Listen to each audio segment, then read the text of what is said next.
Next പറയുന്നത് ionisation constant of water അല്ലെങ്കിൽ ionic product of water ആണ്. അപ്പോൾ വാട്ടർ എന്ത് ചെയ്യുന്നു? വാട്ടർ ഡിസോസിയേറ്റ് ചെയ്തിട്ട് H+ അയോൺസ് ആയിട്ടും OH- അയോൺസ് ആയിട്ട് മാറാൻ വേണ്ടിയിട്ട് വാട്ടറിന് പറ്റും. ഇപ്പോൾ രണ്ടും വാട്ടർ മോളിക്യൂൾസ് തമ്മിൽ റിയാക്ട് ചെയ്യുന്നെങ്കിൽ അതെന്ത് ചെയ്യും? ഒരു H3O+ ion, that is hydronium ion ആയിട്ടും അതേപോലെ തന്നെ OH- അയോൺ ആയിട്ടും എന്ത് മാറുന്നു? വാട്ടർ മോളിക്യൂൾ റിയാക്ട് ചെയ്തിട്ട് 2 അയോൺസ് ആയിട്ട് മാറുന്നു. അപ്പോൾ ഇതെന്ത് ചെയ്യുന്നു? വാട്ടർ ഡിസോസിയേറ്റ് ചെയ്തിട്ടാണ് ഇങ്ങനെയുള്ള അയോൺസ് ആയിട്ട് മാറുന്നത്. അപ്പോൾ അതിൻ്റെ ഡിസോസിയേഷൻ കോൺസ്റ്റൻറ്റ് K നമുക്ക് എങ്ങനെ എഴുതാം? ഫസ്റ്റ് കേസിൽ നമുക്ക് എങ്ങനെ എഴുതാം? Concentration of products divide by concentration of reactants, that is K is equal to concentration of H+ ion into concentration of OH- ion divided by concentration of H2O. ഇനി രണ്ടാമത്തെ കേസിൽ എങ്ങനെ എഴുതാം? Concentration of H3O+ into concentration of OH- ion divided by concentration of H2O എന്ന് എഴുതാൻ വേണ്ടിയിട്ട് പറ്റും. ഇത് രണ്ടും എന്താണ്? ഡിസോസിയേഷൻ കോൺസ്റ്റൻ്റ് ആണ്. എന്തിൻ്റെ കേസിൽ? വാട്ടറിൻ്റെ ഡിസോസിയേഷൻ്റെ കേസിൽ. അപ്പോൾ ഈ concentration of water, concentration of H2O എന്ന് പറയുന്നത് എപ്പോഴും എന്തായിരിക്കും? ഒരു കോൺസ്റ്റൻ്റ് ആയിരിക്കും. അതായത് പ്യുവർ വാട്ടറിൻ്റെ കോൺസെൻട്രേഷൻ എന്ന് പറയുന്നത് എപ്പോഴും എന്തായിരിക്കും? ഒരു കോൺസ്റ്റൻ്റ് ആയിരിക്കും. അതുകൊണ്ട് നമ്മൾ എന്ത് ചെയ്യുന്നില്ല? ഈ കോൺസെൻട്രേഷൻ ഓഫ് H2O എന്ന് പറയുന്നത് കൺസിഡർ ചെയ്യുന്നില്ല. എന്തുകൊണ്ടാണ്? അത് ഏത് കേസ് എടുത്തിട്ടുണ്ടെങ്കിലും ഇത് കോൺസ്റ്റൻ്റ് ആയിരിക്കും. അപ്പോൾ എന്താ? ഈ കെയുടെ വാല്യൂ എന്ന് പറയുന്നത് ഡിപ്പെൻഡ് ചെയ്യുന്നത് ഈ 2 അയോൺസിൻ്റെ കോൺസെൻട്രേഷനെ മാത്രം ആയിരിക്കും. വാട്ടറിൻ്റെത് കോൺസ്റ്റൻ്റ് ആയതുകൊണ്ട് അതിനെ എപ്പോഴും ഒരേപോലെ ആയിരിക്കും അഫക്റ്റ് ചെയ്യുന്നത് അല്ലെങ്കിൽ ഡിപ്പെൻഡ് ചെയ്യുന്നതെന്ന് പറഞ്ഞു. അപ്പോൾ നമുക്ക് എങ്ങനെ എഴുതാം? ഈ വാട്ടറിൻ്റെ കോൺസെൻട്രേഷൻ കൺസിഡർ ചെയ്യാതെ നമുക്ക് എന്ത് എഴുതാം? അയോണൈസേഷൻ കോൺസ്റ്റൻറ്റ് ഓഫ് വാട്ടർ അല്ലെങ്കിൽ അയോണിക് പ്രൊഡക്റ്റ് ഓഫ് വാട്ടർ എഴുതാൻ വേണ്ടിയിട്ട് പറ്റും. അതായത് ഇത് രണ്ടും അയോൺസ് അല്ലേ? അയോണിക് പ്രൊഡക്റ്റ് ഓഫ് വാട്ടർ നമുക്ക് എങ്ങനെ എഴുതാം? KW എന്നാണ് അയോണിക് പ്രൊഡക്റ്റ് ഓഫ് വാട്ടറിനെ റെപ്രസെൻറ്റ് ചെയ്യുക. അപ്പോൾ KW ഈസ് ഈക്വൽ ടു എന്ത് കിട്ടും? Concentration of H+ into concentration of OH-. ഇവിടെയാണെങ്കിലോ KW is equal to concentration of H3O+ into concentration of OH- എന്ന് നമുക്ക് കിട്ടും. അപ്പോൾ അയണൈസേഷൻ കോൺസ്റ്റൻറ്റ് ഓഫ് വാട്ടറിനെ നമുക്ക് എങ്ങനെ പറയാൻ പറ്റും? ഈ ഇക്വേഷനിൽ നിന്ന് ionisation constant of water is the product of molar concentration of H+ ion അല്ലെങ്കിൽ എന്ത് പറയാം? Hydronium ion and OH- ion എന്ന് പറയാൻ വേണ്ടിയിട്ട് പറ്റും. അപ്പോൾ പ്യുവർ വാട്ടറിൻ്റെ കേസിൽ എന്താണ്? 298 കെൽവിനിൽ കോൺസെൻട്രേഷൻ ഓഫ് H+ അയോണും കോൺസെൻട്രേഷൻ ഓഫ് OH- അയോൺസും എന്തായിരിക്കും? ഈക്വൽ ആയിരിക്കും. കോൺസെൻട്രേഷൻ ഓഫ് H+ അയോണും കോൺസെൻട്രേഷൻ ഓഫ് OH- അയോണും എന്തായിരിക്കും? ഈക്വൽ ആയിരിക്കും. അതായത് ഇതിൻ്റെ രണ്ടിൻ്റെ വാല്യൂ എന്തായിരിക്കും? ഈക്വൽ ആയിരിക്കുന്ന പറയുന്നത്. എന്താ? പ്യുവർ വാട്ടറിൻ്റെ കേസിൽ ടെമ്പറേച്ചർ ഇപ്പോൾ 298 കെൽവിൻ ആവുന്ന സമയത്ത് അപ്പോൾ ഇതിൻ്റെ രണ്ടിൻ്റെ കോൺസെൻട്രേഷൻ എന്തിൽ ഈക്വൽ ആയിരിക്കും എന്ന് പറയുന്നത്? 10⁻⁻7 മോളാർ ആയിരിക്കും. അതായത് രണ്ടിൻ്റെയും കോൺസെൻട്രേഷൻ എന്ന് പറയുന്നത് പ്യുവർ വാട്ടറിൻ്റേത് കേസിൽ 298 കെൽവിൻ ടെമ്പറേച്ചറിൽ 10⁻⁻7 മോളാർ ആയിരിക്കും OH- അയോണിൻ്റെയും H+ അയോണിൻ്റെയും concentration.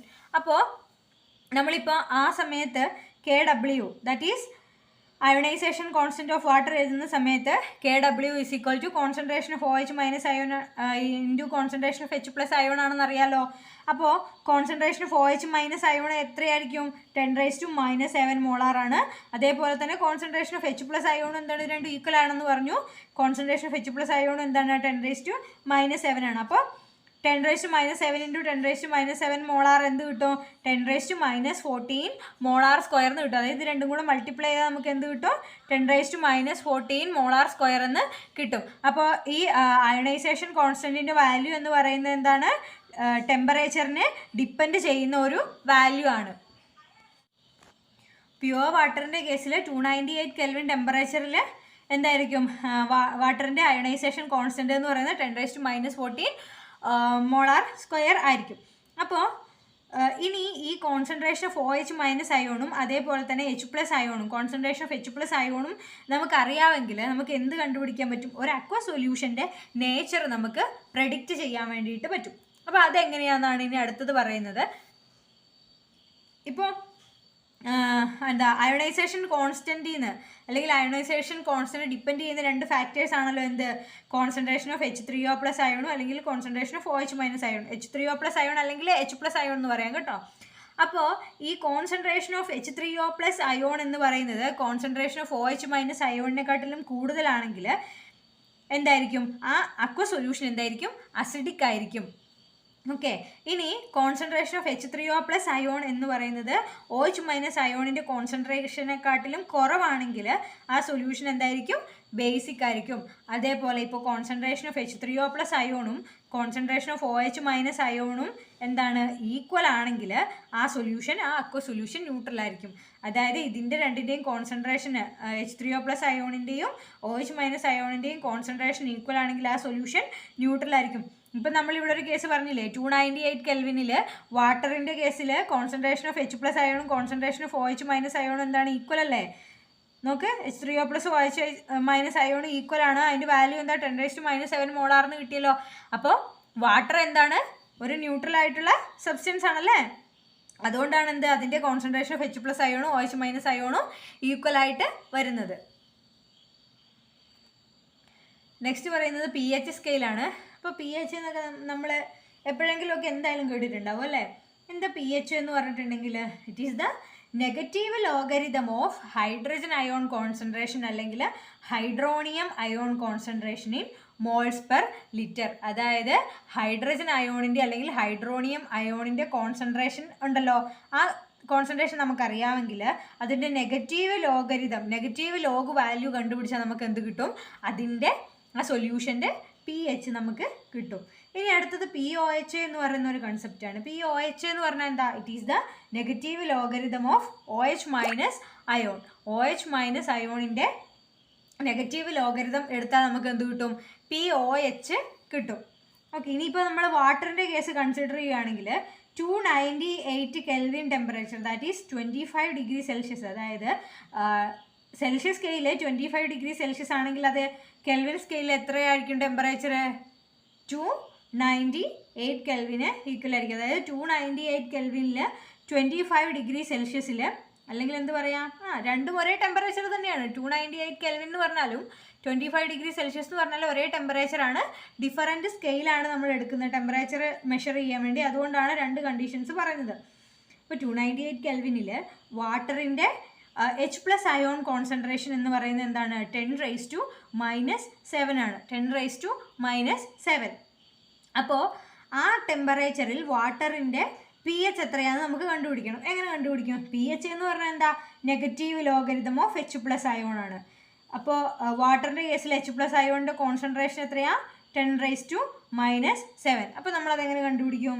Minus, that is negative logarithm of H+ അയോണിൻ്റെ കോൺസെൻട്രേഷൻ 10⁻⁻⁷ അല്ലേ? അതിവിടെ കൊടുക്കുക. എന്നിട്ട് കാൽക്കുലേറ്റർ ചെയ്ത് നോക്ക്. -log 10⁻⁻⁷ എന്ന് പറഞ്ഞാൽ എത്രയാണെന്ന് കിട്ടും? 7 ആണെന്ന് കിട്ടും. അപ്പോൾ 298 കെൽവിനിൽ വാട്ടറിൻ്റെ pH എന്ന് പറയുന്നത് എത്രയാണ്? 7 ആണെന്ന് നമുക്ക് കിട്ടി. 298 കെൽവിനിൽ വാട്ടറിൻ്റെ pH എന്ന് പറയുന്നത് 7 ആണെന്ന് നമുക്ക് കിട്ടി. ഓക്കെ, ഇനി ഈ സൊറൻസൺ എന്ന് പറഞ്ഞിട്ടുള്ള സയൻറ്റിസ്റ്റാണ് pH സ്കെയിൽ കണ്ടുപിടിച്ചത്. അപ്പോൾ pH സ്കെയിൽ എന്തിനാണ് യൂസ് ചെയ്യുന്നത്? ഒരു pH തന്നിട്ടുണ്ടെങ്കിൽ, അല്ലെങ്കിൽ pH എത്രയാണെന്ന് അറിഞ്ഞിട്ടുണ്ടെങ്കിൽ അത് ആസിഡ് ആണോ, ബേസ് ആണോ, ന്യൂട്രൽ ആയിട്ടുള്ള ഒരു സബ്സ്റ്റൻസ് ആണോ എന്നൊക്കെ കണ്ടുപിടിക്കാൻ വേണ്ടിയിട്ട് ഒരു pH സ്കെയിൽ പ്രപ്പോസ് ചെയ്തത് സൊറൻസൺ എന്ന് പറയുന്ന സയൻറ്റിസ്റ്റാണ്. അപ്പോൾ pH സ്കെയിലിൽ എന്താ? 0 മുതൽ 14 വരെയുള്ള വാല്യൂസാണ് ഉണ്ടാവുക pH സ്കെയിലിൽ. അപ്പോൾ അത് വെച്ചിട്ട് നമുക്ക് ഒരു സബ്സ്റ്റൻസ് ആസിഡ് ആണോ, ബേസ് ആണോ, ന്യൂട്രൽ ആണോ എന്ന് കണ്ടുപിടിക്കാൻ വേണ്ടി പറ്റും. എന്ത്? pH എത്രയാണെന്ന് അറിഞ്ഞിട്ടുണ്ടെങ്കിൽ. ഇപ്പോൾ 0 മുതൽ 14 വരെ നമ്പേഴ്സ് ഉണ്ട് എന്ന് പറഞ്ഞില്ലേ pH സ്കെയിലിൽ. ഇപ്പോൾ 7 ആണെങ്കിൽ എന്തായിരിക്കും? 7 ആണെങ്കിൽ ഒരു സബ്സ്റ്റൻസിൻ്റെ pH എന്ന് പറയുന്നത് 7 ആണെങ്കിൽ ആ സബ്സ്റ്റൻസ് എന്തായിരിക്കും? ന്യൂട്രൽ ആയിരിക്കും. ഇനി pH എന്ന് പറയുന്നത് 7ൽ കുറവാണെങ്കിൽ ആ സബ്സ്റ്റൻസ് എന്തായിരിക്കും? ആസിഡ് ആയിരിക്കും. ഇനി pH എന്ന് പറയുന്നത് 7ൽ കൂടുതലാണെങ്കിൽ അതെന്തായിരിക്കും? ബേസിക് ആയിട്ടുള്ള ഒരു സബ്സ്റ്റൻസ് ആയിരിക്കും. 7 ആണെങ്കിൽ ന്യൂട്രൽ ആയിരിക്കും. ഇപ്പോൾ 0, 1, 2, 3, 4, 5, 6 വരെ ആണെങ്കിൽ, അല്ലെങ്കിൽ 6നും 7നും ഇടയിലൊക്കെ ആണെങ്കിൽ എന്തായിരിക്കും? ആ സബ്സ്റ്റൻസ് ആസിഡ് ആയിരിക്കും. 7ൽ കൂടുതലാണെങ്കിൽ അത് ബേസ് ആയിരിക്കും. ഓക്കെ, ഇനി എന്താ ഇപ്പോൾ പി എച്ച് എന്ന് പറയുന്നത് 0, 1, 2 അങ്ങനെ ഏതെങ്കിലും ആണ്. പി എച്ച് ഒന്നെങ്കിൽ 0 ആണെങ്കിൽ അല്ലെങ്കിൽ 1 ആണെങ്കിൽ 2 ആണെങ്കിൽ എന്താണ്, അത് ഒരു സ്ട്രോങ് ആയിട്ടുള്ള ആസിഡിക് സബ്സ്റ്റൻസ് ആണ് എന്ന് പറയാം. എന്തുകൊണ്ടാണ്? പി എച്ച് 7ൽ കുറഞ്ഞാൽ ആസിഡ് ആണെന്ന് പറഞ്ഞല്ലേ.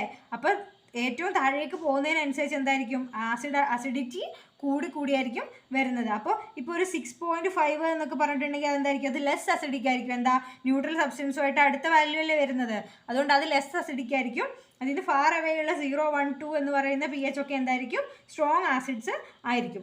അതേപോലെ ഇപ്പോൾ ബേസിൻ്റെ കേസ് എടുക്കുകയാണെങ്കിൽ ഇപ്പോൾ 12 13, 13, 14 ഒക്കെയാണ് നമുക്ക് പി എച്ച് വാല്യൂ കിട്ടുന്നതെങ്കിൽ അതെന്തായിരിക്കും, സ്ട്രോങ് ബേസ് ആയിരിക്കും. ഇപ്പോൾ ഒരു 7.1 അല്ലെങ്കിൽ 7.5 എന്നൊക്കെ പറയുന്നത് എന്തായിരിക്കും, ലെസ് ബേസിക് ആയിട്ടുള്ള സബ്സ്റ്റൻസസിൻ്റെ പി എച്ച് ആയിരിക്കും. ഇപ്പോൾ സ്ട്രോങ് ബേസസ് ആണെങ്കിൽ എന്തായിരിക്കും, 7നെക്കാട്ടിലും നല്ലോണം കൂടുതലായിരിക്കണം പി എച്ച്. അപ്പോൾ പി എച്ച് 12, 13, 14 ഒക്കെ ആണെങ്കിൽ അതെന്തായിരിക്കും, സ്ട്രോങ്ലി ബേസിക് ആയിട്ടുള്ള ഒരു സബ്സ്റ്റൻസ് ആയിരിക്കും. ഇപ്പോൾ നമ്മുടെ ഹ്യൂമൻ ബീങ്സിൻ്റെ കേസ് എടുത്തിട്ടുണ്ടെങ്കിൽ ബ്ലഡ് എന്ന് പറയുന്നത് എന്താണ്, ബ്ലഡിൻ്റെ പി എച്ച് എന്ന് പറയുന്നത് 7.4 ആണ്. അതേപോലെ നമ്മുടെ സലൈവയിൽ ഉമിനീര് അതിൻ്റെ പി എച്ച് എന്താണ്, 6.4 ആണ്. അപ്പോൾ നമ്മുടെ ബ്ലഡിൻ്റെ പി എച്ച് 7.4 ആണെങ്കിൽ അത് ബേസിക് ആയിരിക്കുമോ അസിഡിക് ആയിരിക്കുമോ? 7ൽ കൂടുതലുള്ളതെല്ലാം എന്താണ്, ബേസ് അല്ലേ. അപ്പോൾ ബ്ലഡ് എന്താണ്, it is less basic in nature. സലൈവയുടെ കേസ് എടുത്തിട്ടുണ്ടെങ്കിൽ 6.4 ആണ് പി എച്ച് സലൈവയുടെ. അപ്പോൾ അതെന്താ, 7നെക്കാട്ടിലും കുറച്ച് കുറവുണ്ടല്ലേ. അപ്പോൾ എന്തായിരിക്കും, അത് ലെസ് അസിഡിക് ആയിട്ടുള്ള സബ്സ്റ്റൻസ് ആയിരിക്കും നമ്മുടെ സലൈവ എന്ന് പറയുന്നത്.